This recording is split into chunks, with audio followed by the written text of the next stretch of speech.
చేస్తాడు, జరుగుతుంటాయి రాచరికాలు. ఆమె ఏం చేస్తుంది, గదిలో పోయి కృష్ణుని ప్రతిమ ఎదురుగా పెట్టుకొని ఏడుస్తుంది.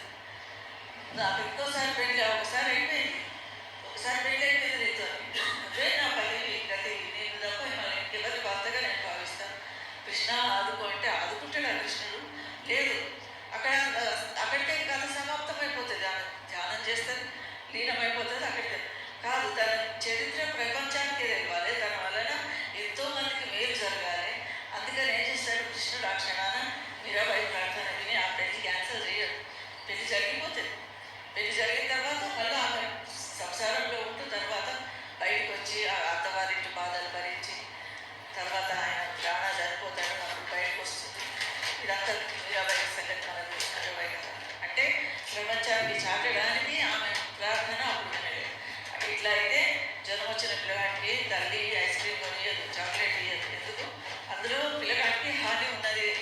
అదేవిధంగా మనం ఏదైనా అడిగితే మనకు ఒక పని జరగలేదు అంటే అందులో కూడా మనకేదో మేలు ఉన్నది, మనకేది మంచిదో అదే మాత్రమే ఇస్తాడు దేవుడు. మన సద్గురువును సంపూర్ణంగా శరణాగతి, సంపూర్ణంగా మనం వేడుకోవాలి. మనకు ఈ ఈ ప్రపంచంలో కష్టాలు వస్తుంటే అయిపోతుంటాయి. ఎవరు కష్టపెట్టారు, ఎవరు సుఖపెట్టారు. కేవలం లక్ష్యం ఏంటిది, మన ఈ రాకపోకల నుంచి తప్పించుకోవాలి. అవగమనం అంటారు, రాకపోకల జన మరణాల చక్రం నుంచి తప్పించుకోవాలి. మళ్ళీ రాకూడదు. ఈ ప్రపంచంలోని బాధలు, తల్లి గర్భంలో ఉన్నప్పటి నుంచి బాధలు, మళ్ళీ శ్మశానంలో శరీరం కాలిపోయేంతవరకే బాధలే. ఎప్పుడూ సుఖం లేదు శరీరానికి. కొంచెం సుఖం కోసం ఎంతో కష్టపడుతున్నాడు మనిషి. అందుకని అవన్నింటినీ తప్పించుకోవాలంటే మనకు ఒక లక్ష్యం ఉండాలి, మనకు ఒక టార్గెట్ పెట్టుకోవాలి. మనకు ఏమని, ఇక్కడ గురువు శరణాగతి పొందినప్పుడు మనస్ఫూర్తిగా తపన, ప్రేమతోనే, తపనతోనే, బాధతోనే ప్రార్థన చేస్తే అది ఆ బుక్క ఆడతాడు. మన మనసులో వాళ్ళ నుంచి వచ్చిన దానికి సద్గురువు తప్పకుండా దానికి సొల్యూషన్ చూపిస్తాడు. మన సమస్య తీర్చే మార్గం కనిపిస్తుంది. ఎట్లా? తుజు వినజని హై కోయి మేరే దయాల్ దాతా రఖనా కృపా కి దృష్టి ముझ पर कृपाल दाता. నా మీద దయను ప్రసరింపజేయి. నీ దయా చూపు నా మీద రానిగా నీవు దయతో నన్ను చూడాలి కోరుకుంటున్నాను. जब से जगत में आया दुख में बिताए दिन को राधा स्वाम शरणाई चरण की अब कर निहाल दाता तुझ बिन नहीं है कोई. ప్రపంచంలోకి వచ్చినట్టు నుంచి దుఃఖంలోనే గడుస్తున్నాయి. దుఃఖం అంటే ఏంటిది? మనసుకు ఇష్టం కాని సంఘటన ఏదైనా జరిగితే అదే దుఃఖం. మనసుకు వ్యతిరేకమైనటువంటి రిజల్ట్ వస్తే అదే దుఃఖం. మనం ఏదైనా ఒక పని కావాలనుకుంటాం, కాదు, అదే దుఃఖ కారణమైంది. మనం అనుకునే పని అయితే అది సుఖమే. అంటే ఇదంతా వ్యతిరేకము. ఇది మనసుకు సంబంధించింది. మనం ఎప్పుడైతే మనసును అక్కడ అర్పించినావో, ఒక 10 రూపాయలు ఇంకెవరైనా తెచ్చేస్తాం, దాని మీద మనకు హక్కు ఉంటుందా, ఉండదు. అట్లాగే సద్గురువుకు మన మనసును సంపూర్ణంగా సమర్పిస్తే ఆ మనసు చాంచల్యం, మనసుకి ఇది కావాలి, అది కావాలి, ఇది కావాలనే కోరికలు తగ్గిపోతాయి, నశించిపోతాయి. మనసును జయించడమే ముఖ్యంగా ఇక్కడ ఈ స్మరణ, ధ్యానం, భజన మనకు సద్గురువు నామదానం ఇచ్చినప్పుడు ఇచ్చే కారణం ఏంటిది? మనసును నిలబడటం, మనసును ఏకాగ్రం చేయటం. మనసు మహా చంచలమైనటువంటిది. ఈ చంచలమైనటువంటి మనసును ఒక చోట నిలబెడితే అప్పుడు భజన కుదురుతుంది, ధ్యానం కుదురుతుంది. అటు ఇటు మనము ఇటు కష్టం వచ్చినా, దుఃఖం వచ్చినా, సుఖం వచ్చినా సుఖం వస్తే పొంగిపోవడము, దుఃఖం వస్తే కుంగిపోవడము చేయకుండా ఉంటాం. సమస్థితిలో ఉండేటందుకు ప్రయత్నం చేస్తుంటాం. ఇప్పుడు మన మనసు ఒక పాయింట్ మీద నిల్చున్నాం. ఎప్పుడైతే మనసు నిలబడలేదో, మనసు నిల్చోబెట్టడానికే ఈ ప్రయత్నాలన్నీ, ఈ సత్సంగాలు, స్మరణ, ధ్యానం,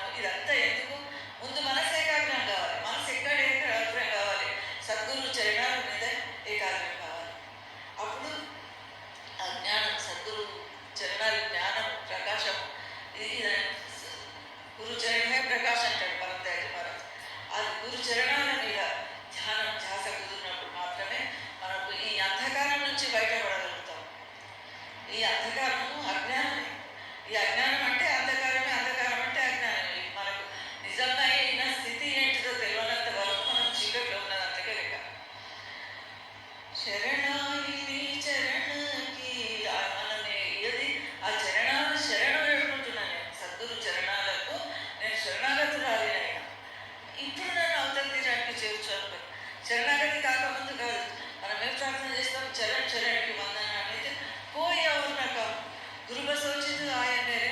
ఎందుకు అంటున్నాం అక్కడ చరణ్ కోయి ఎవరినాక అని ఎట్లా అంటాము? అన్ని పనులు చేస్తున్నాం, పొద్దున్న చేస్తున్నాము, బ్రష్ చేసుకుంటున్నాము, స్నానం చేస్తున్నాము, వండుకుంటున్నాము, తింటున్నాము, ఉద్యోగాలు చేసుకుంటున్నాము, ఇవన్నీ చేసుకుంటున్నాం. మళ్ళీ కోయి ఎవరినాక అని ఎందుకంటే దాతదయాలు వ్యర్థమైన మాట, వృధా అయిన మాట, ఫుజుల్ మాట ఒక్కటి రాయడు. ప్రతిదానికి అర్థం ఉంటుంది. కోయి ఎవరినాక అని ఎందుకంటున్నాడంటే ఎప్పుడైతే మనసును అక్కడ అర్పించినావో ఆ మనసు నీది కాదు, దాంతో చేస్తున్న పనులు నీవి కావు. నువ్వు ఒక ఆయన సేవకుడు, ఆయన రిప్రజెంటేటివ్గా నువ్వు మనం పనిచేస్తున్నావు. సద్గురువు చెరి కింద పని ఎట్లా పనిచేస్తే అట్లా పనిచేస్తున్నాము. అందుకే కోయి ఎవరినాక గురు బసవచింది ఆయన మేరే పక్షుతో నిలిచిన గురు బసవచింది ఆయన మేరే, నా చిత్తం లోపల వచ్చి నివసించు, స్థిరపడు. గురు బసవచింది ఆయన మేరే పక్షుతో నిజనామం ఎక్కడుంటుంది? నామరే చొత్తే బదుమాయి ఏడుండే త్రిలోకి మాయి. త్రిలోకాలంటే ఏంటి? శరీరము, మనస్సు, ఆత్మ. ఈ మూడు దాటిన తర్వాత 4వ పదంలో నిజనామం అనేది అక్కడ ఉంటుంది. భగవంతుడు అనేది కారణ శరీరంలో ఉంటుంది. చిదాకాశ బ్రహ్మాండంలో సద్గురు స్థానం అక్కడ, అది నిజనామం. గురు బసవచింది ఆయనే, నా చిత్తంలో నివసించు. భక్షణ అంటే బక్షిషి అని వస్తారు. దసరాకు వచ్చి బక్షిషి ఇనామి బక్షిషి. సాహెబు యజమాని ఖుషి అయిపోతే ఏం చేస్తాడు? ఇంత ఇచ్చేస్తాడు, ఎక్కువ ఇచ్చేస్తాడు. ఎప్పుడు ఇచ్చేదానికంటే కొంచెం ఎక్కువ ఇస్తాడు. అది బక్షిష్ అంటారు.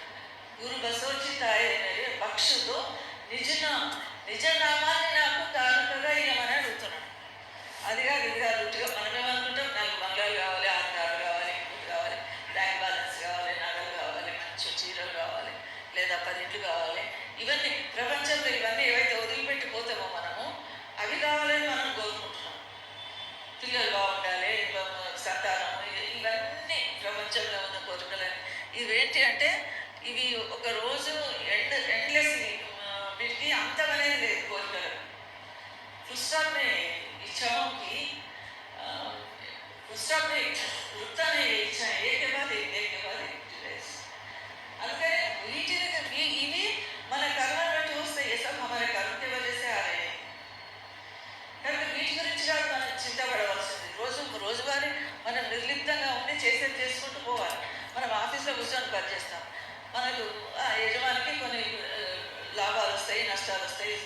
అవి వాటితో మనకు సంబంధం కాదు. మనకి ఏదైనా డ్యూటీ ఇస్తే ఆ డ్యూటీ చేసుకొని అవతలకు వచ్చేస్తాం. లాభ నష్టాలు ఆయన చూస్తుంటాడు, ఆయన బాధ్యత, మనది కాదు. ఏ విధంగా అయితే అట్లా చేస్తామో ఈ ప్రపంచంలోకి వచ్చినప్పుడు మన కుదరత ఏం చేస్తుందంటే ప్రకృతి, భగవంతుడు మన చుట్టూ కొంత పరిధిని ఏర్పాటు చేసి పెడతారు.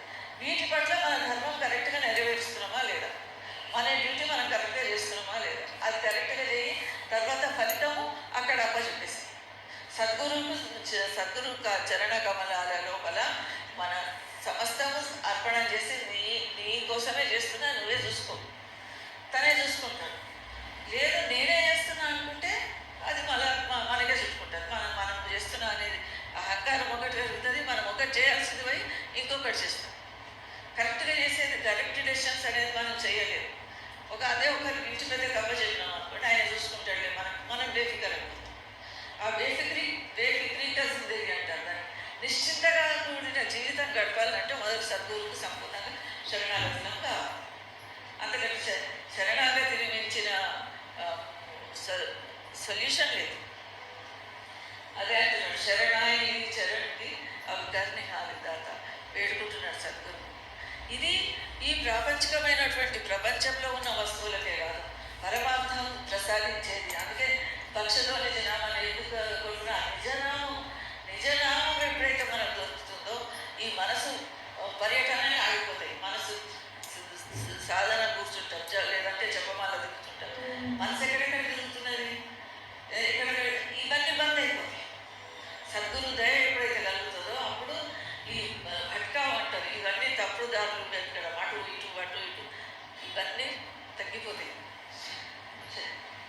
మాయా గజాల్ భారీ ఈ చకోర్ మేదనాయ్ హాథోं को अपने पहला చేతులు జాచి నిసిరినంటే ఎల్లవేళలా ఆల్వేస్ నిసిరిని సంభాలి దాత నన్ను రక్షించు. చేతు చాపి రక్షించేటందుకు ఒక్క దృష్టి చాలు. దృష్టి చాలు మన మీద. ఒక సాఫ్ట్ కార్నర్ అనేది సద్గురువుకి ఎప్పుడు ఏర్పడుతుంది? సద్గురు మార్గంలో నడిచినప్పుడు ఏర్పడుతుంది, సత్యసంధులమై ఉన్నప్పుడు ఏర్పడుతుంది. సత్యమే అదొక్కటే మనం నమ్ముకోవాలి. అప్పుడే సద్గురుకు మన మీద కృప కలుగుతుంది. अपराध क्या किए थे ऐसा जो जन्म पाया, गहरी है भव की खाई उससे निकाल दाता तुझ बिन. అపరాధం నేను ఏం చేసినాను? ఏదో అపరాధం చేసినాను కాబట్టి ఇట్లా వచ్చి ఒక కర్మ పాపకర్మ ఏదో చేస్తుంటాం. మనం తప్పు చేస్తున్నామనే విషయం కూడా మనకు తెలియదు. ఇది తప్పు ఇది పాపం అనేది కూడా తెలియదు. నడుస్తుంటాం, ఎన్ని చీమలు చంపుతాం, మన కాళ్ళ కింద పడి ఎన్ని చనిపోతాయి, దోమలు తిరుగుతుంటాయి. అది మన ప్రాణరక్షణ కోసం మనం పెట్టుకుంటాం. ఆలోపు పెడతాము, అదేంటి అది పెడతాము, పొగది పెడతాము, ఏదో పెట్టి రక్షించుకుంటాం. లేదంటే దోమలు బ్యాట్కి ఎన్ని చచ్చిపోతాయి, దోమలు బ్యాట్ పెట్టగానే కరెక్ట్. ఇదంతా అపరాధం కిందకే వస్తుంది. వాటిని చంపే హక్కు మనకు లేదు. కాకపోతే ఇక్కడ ఏంటిదంటే ప్రొటెక్షన్, మనం రక్షించుకోవడానికి కొన్ని పనులు చేస్తున్నాం. అపరాధ తెలిసి చేసినా తెలియక చేసినా తప్పు తప్పే. చిన్నపిల్లగాడు కాపాడుతుంటాడు, బాగులాడు అంత దూరం పోతుంటాడు, అక్కడ నిప్పు ఉన్నది, వాడు తెలియక పోతుంటాడు, పాకి అక్కడ కాలుతున్నది. తల్లి ఎక్కడో లోపల పని చేసుకుంటుంటుంది, ఆమె చూసుకోదు. వాడు పోయి చక్కగా పోయి దగ్గర చేయి పెట్టినాడు, కాలుతుందా కాదు. చిన్నపిల్లగాడు కదా పోని వంటి తెలియక వచ్చిండు, నేను కాలువా అనుకుంటాడు. ఆయన మీద లేదు, అన్ని చేసే పని తన నిమిత్తాలు చేసేస్తాడు. కుదరదు. భగవంతుడు ఎవరికి అగ్నికి డ్యూటీ ఏమున్నది? కాల్చే. బయట అగ్ని, లోపల అగ్ని, జఠరాగ్ని ఒకటి ఉన్నది, బయట అగ్ని. ఇవన్నీ ప్రకృతి ఇచ్చిన డ్యూటీస్. అవన్నీ ఏ తత్వానికి ఏ పంచభూతాలకు ఏ డ్యూటీస్ ఉన్నాయో అవి కరెక్ట్గా చేస్తుంటాయి. పసిపిల్లగాడు కదా, నేను కాలం నన్ను అగ్నిదేవుడు అనుకుంటాడా? లేదు, కాదు. తెలిసి చేసినా తెలియక చేసినా తప్పు తప్పే, పాపం. తెలిసి చేసినా పాపమే, తెలియక చేసినా ఫలితం అనుభవించాలి.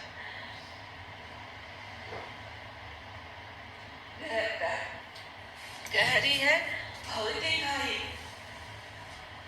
ఖాయి అంటే ఒక గుత్త.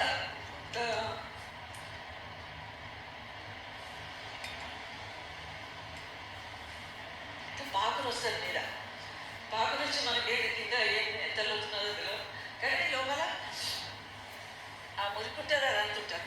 గహరీ హై భౌకి ఖాయి ఉసుసే నికాలదా. అది చాలా లోతుగా ఉన్నది, మీద పాకుతున్నది కానీ లోపల ఉన్నది. నేను అక్కడి నుంచి పోకుండా ఆ ఊబిలో గమ్ముతున్నా పడిపోతే నన్ను రక్షించు దాత అని పెట్టుకుంటాను. గహరీ హై భౌకి ఖాయి ఉసుసే నికాలదా. మనమేమో అనుకుంటాం ఏదో అక్కడ నీళ్ళది అడుగున్నది, కాళ్ళు అందులో పెట్టిన పొరపాటున ఆ వృధాల నుంచి నన్ను పైకి లాగుదేవడానికి కోరుకుంటున్నాడని మనం అనుకుంటాం, చెప్తున్నాడు అనుకుంటాం. కానీ విషయం అది కాదు. ఈ ప్రపంచంలో మనం చిక్కుకోవడమే ఖాయి. ఇందులో మనము ఈ మాయామోహం ఇవన్నిటి నుంచి అతీతంగా మన మనసును తీసుకుపోవడమే ఖాయి.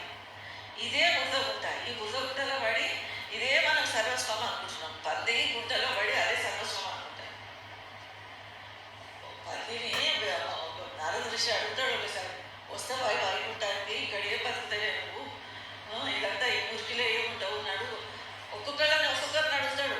అట్లానే చివరికి పంది ఒడితో వస్తుంది. అది ఏమంటుంది? వైకుంఠానికి రాని, అక్కడ మా సుఖం ఉంటుంది, విష్ణుమూర్తి సన్నిధానం అని నారదుడు పోయి ఆ పందిని అడుగుతాడు. అంతకుముందు మనుషులు అవుతారు, సావుకారులు అవుతారు. ఒక సావుకారు దగ్గరికి పోయాడు, ఆయన అంటాడు సంతానం కానీ అంటాడు. సంతానం తర్వాత ఏమంటాడు? ఆ పిల్లలు పెద్దలు కానీ అంటాడు. పెద్దగా అయిన తర్వాత పిల్లలకు పెళ్ళిళ్ళు కానీ మన్మలను చూడాలి అంటాడు. సరే, మన్మలు కూడా వచ్చేస్తాం. వచ్చిన తర్వాత అంటే ఇంకా పిల్లగాడికి దుకాణం సరిగా నడుపుడు రాదు అంటే అదంతా పని నేర్పేది ఉన్నది. మళ్ళీ ఇంకోసారి నారదుడు వచ్చేసరికి ఏంటి, వాకిట్లో చిన్న పిల్లలు ఆడుతుంటారు, వాకిట్లో కుక్క ఉంటుంది. ఎవరు పిల్లల్ని అడుగుతాడు, ఎవరు ఈయన పలానా ఆయన ఉండే ఏమైందంటే చనిపోయింది. ఆయన చనిపోయి ఏమైండు? కుక్క పుట్టిండు వాకిట్లా. ఎందుకంటే పిల్లల గురించి ఆలోచించుండు, కొడుకుల దుకాణం నడుపుతారా లేదా అని ఆలోచించుండు. ఇప్పుడే రాను వైకుంఠానికి అంటాడు. చివరికి ఏమైంది, వైకుంఠం సంగతి వదిలేసి ఆడ కుక్కలు మాకిట్లా తిరుగుతున్నాడు. అదేవిధంగా ఒక పల్లి దగ్గరికి పోతాడు. పల్లి దగ్గరికి పోయి వస్తావా వైకుంఠానికి, ఇక్కడ ఏం తిరుగుతావు, బురద ఉంటుందా అంటే అది అంటది కదా, అక్కడ బురద దొరుకుతుందా, పంది ఏ ఆహారం అయితే తింటుందో అది దొరుకుతుందా అక్కడ అని అడుగుతుంది.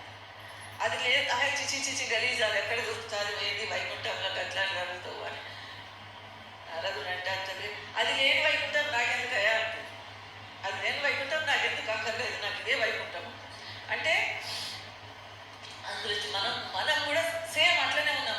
మనకి ఇదే కావాలి, మనకి బంగ్లాలు కావాలి, మనకి బ్యాంక్ బ్యాలెన్స్లు కావాలి, మనకి ఇక్కడికి సంతానం, వీళ్ళందరూ పెద్దవాళ్ళు కావడం, పెద్ద పెద్ద పదవుల లోపల రావడం, మనం బాగా సంపాదించుకోవడం, 10 ఇళ్ళు కట్టుకోవాలి, 10 రకాలుగా మన వ్యాపారాలు, ఇవన్నీ మన కీర్తి ప్రతిష్ట అన్నిటి పదవి ప్రతిష్ట. మనిషి మొత్తం జీవితం అంతా నాశనం చేసుకున్నది ఈ 3 కోసం: పదవి, పైసా, ప్రతిష్ట. ప్రతిష్ట అంటే గౌరవం కావాలి, అందరు మనం గౌరవించాలి. ప్రతిష్ట, పదవి, మంచి పొజిషన్ కావాలి, డబ్బు, వీటి కోసమే మనం ఇదంతా కాయి. దాదాదయాలు చెప్పే కాయి గహరీ హై భౌతి కాయి ఇసే నికాలు కదా, దీని నుంచి ఇది చాలా లోతుగా ఉన్నది, నన్ను చిక్కుపడే మురికి, దీని నుంచి నన్ను బయటపడే దాదా అని కోరుకుంటున్నాను. పనికిరాని మురికే మరి. ఏదైతే మనం పరమార్థానికి పనికిరాదో, పరమార్థానికి పనిచేయదో అదంతా వ్యర్థమే. ఆ వ్యర్థం కోసమే జీవితాన్ని వ్యర్థం చేసుకుంటున్నాం. వ్యర్థంలో పడి బంగారం లాంటి జీవితం వ్యర్థం చేసుకుంటున్నాం. హీరా జన్మ అమూలిక కౌడి బలిజేజాయి. చిల్లి గవ పెక్కు కింద మనం మార్చేసుకుంటున్నాం. చిల్లి గవ పెక్కు ఇవ్వలేనంత ఏది హీరా జన్మ, అద్భుతమైనటువంటి వజ్రం, వైఢూర్యం వంటి జీవితాన్ని ఒక చిల్లి పెక్కు కిందికి మార్చేసుకొని జీవితాన్ని వృధా చేసుకుంటున్నాం. కనుక గహరీ హై కౌకి ఖాయి ఉస్సే నికాల్ దాతా, దాతా తుజ్బిన్ నహీ హై కోయి మేరే దయాలు కదా మహారాజ్ అంటున్నారు. అందుకోసం మనకు కూడా అదే విధంగా ప్రార్థన అనేది